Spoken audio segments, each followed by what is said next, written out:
I hope you got a bit of an appreciation in part two about some of the things like increased management and more in-depth management that you're going to need with no-till. What we're going to talk about in part three is particularly weed management.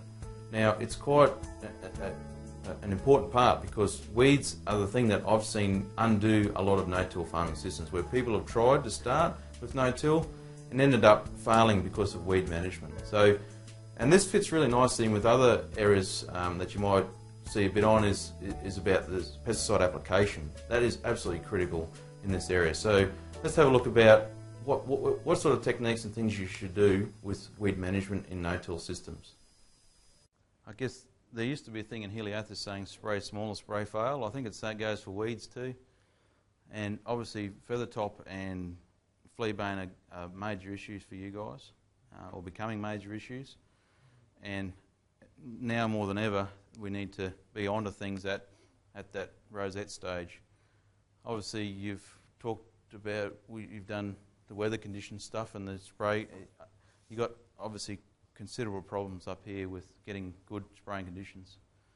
But and now, I was in a paddock on the weekend that we can't even get a plane into, let alone a boom spray. So I know the flooding has caused a lot of problems, but yeah, getting in early on these difficult to kill weeds is important.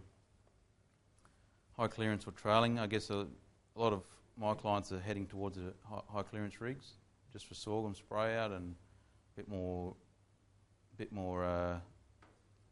universal use of them.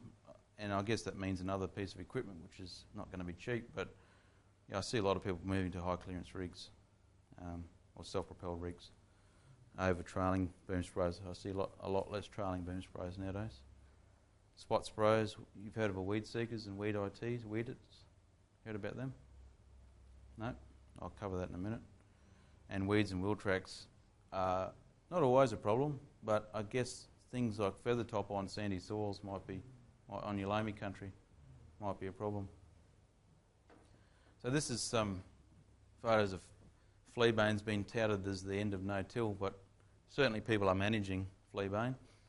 But if you see it at this stage on the right, I mean, it's beyond control, isn't it? We're in a very difficult to control situation, and unfortunately, stubble is not helping that with the shadowing. A lot of people are finding it's coming through stubbles sort of late in the winter that they didn't realise it was there because it's been shadowed.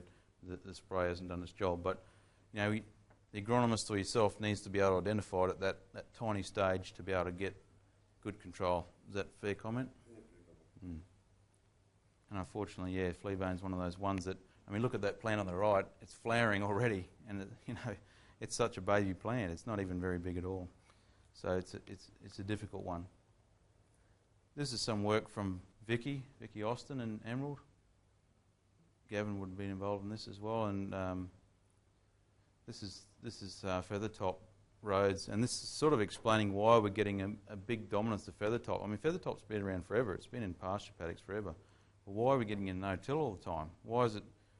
Are we changing the soils, or what are we doing? And it's really just a result of because it's a light, fluffy seed, a bit like fleabane. It's going to germinate from shallow depths, and this graph shows that perfectly. So the blue line is buried at 2 centimetres, the red line's buried at 10 centimetres, 5 centimetres, and the green line's buried at 10. So essentially, you get no germination at all, or emergence of the weed if it's buried at 10 centimetres. So in our old cultivated systems, they were buried deep. Whereas if you look at it buried at 2 centimetres, or almost essentially in a no-till system, you're getting nearly 50% emergence of the plants that they put in. So that's why we're seeing the dominance of some of these weeds, because we've changed our system.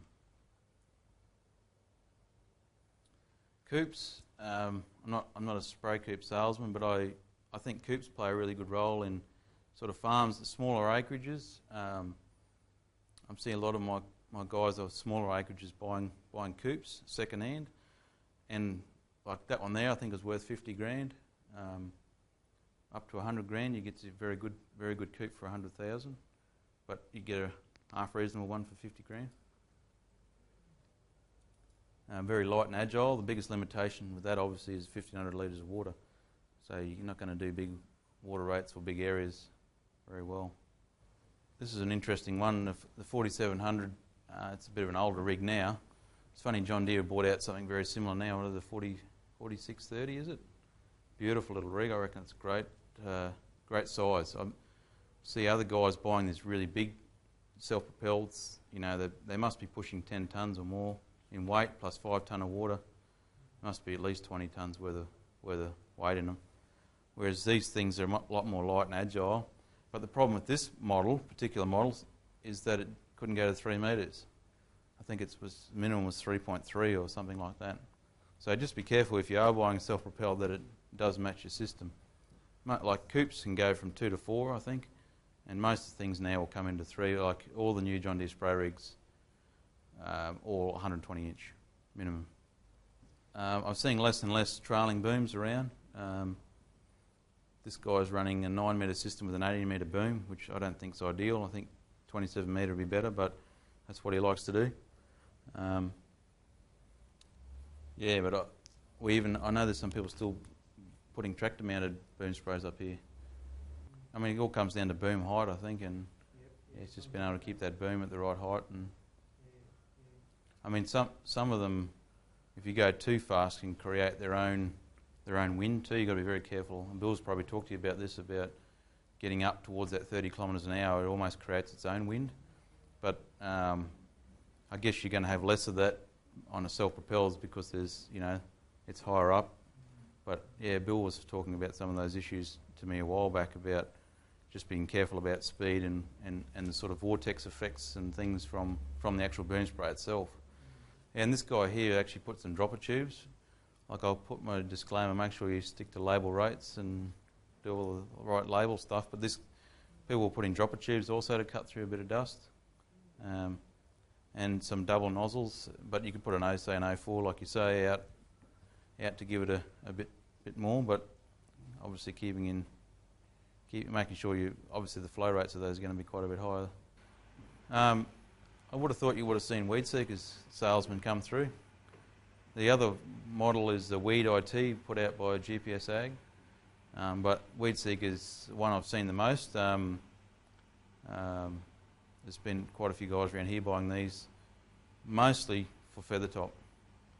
So what it does is, this is one of my clients on the Downs actually, Johnny Piper. He's gone halves with his neighbour in this rig, so just trying to cut down the cost because they're only small farms down there. This is at Clifton, Allora. So they've just gone halves with the neighbours because it's very expensive to buy these, and they've built their own rig. A bit stronger because they're heavy. They're a kilo, I think. I think they're a kilo per unit. So that adds a bit more weight. But I've seen guys put these on spray coupes, so it can be done. Probably not, they haven't put them across the whole boom, but they've put them across, say, a 27 metre boom, they put them across 9 metres or something. Just to do a weed seeker spray, and then might do a normal boom spray later. What they operate, they've got an infrared detecting light, so they're actually what they call active sensors. So they actually produce their own light.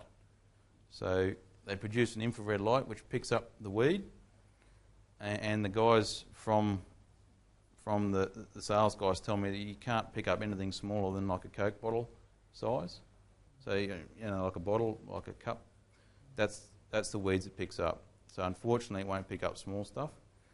But what it'll do then is just the electronics in here are so good now that there's the solenoid for each nozzle, so it'll just turn each nozzle on and off in an instant. If you've seen them doing the demo, you'll see how quick they are. Yeah, but every nozzle, so each nozzle is turned on independently with each solenoid. Just comes on, and this little light comes on when it activates. So you can turn around and see if it's working. Yeah, it just flashing this like a Christmas tree, mate. But then, and if they go up too high, they all turn on. So if your boom height goes over a bank, they'll just come on. So that way you won't miss anything if it does go up too high. Yeah. But the technology, I remember Rod and I went to a field day probably 15 years ago. It was called a detector spray in the early days, and the detector was like a metre in front of where the sprayer was. But you look at it now, they got the electronics and everything so much better that they just come in a single unit, you bolt it on, and away it goes, So you can use these day or night, yeah, whenever you like to use them. So they're not cheap, but I mean, I suggest you get some up-to-date prices, because I reckon the price might have come down, because there's been a hell of a lot of people invest in this. When the Roundup price went up, they sold more in 6 months than they've done in the last 6 years or something like that. They sold enormous amount of these. So, and a bit of competition too. Weed IT's come on, so with GPS Ag as a competitor to this, so that might have also made the market a bit more competitive. But yeah, not cheap. But people are telling me about 80% reduction in chemical use on a paddock basis. So pretty considerable. And if you've got fleabane, I think this is fleabane or feathertop, this is a perfect management tool for that, where you can give it a pretty good hit just in those patches, because they're very patchy weeds, aren't they? They sort of stick to big patches. Some people are running twin lines, so you might run whatever product through the weed seekers to kill whatever, and then a light rate of Roundup in a second line. That's what they're doing, just to kill little stuff. But I think there's a guy around here doing that. I've forgotten his name. Yeah, he's running twin lines on one boom spray. Another guy I know, like I said, just put it on one section of his boom on a coop. So he does a weed seeker spray, very narrow width, but it doesn't really matter, and then he'll go and do a broadacre spray when he needs to.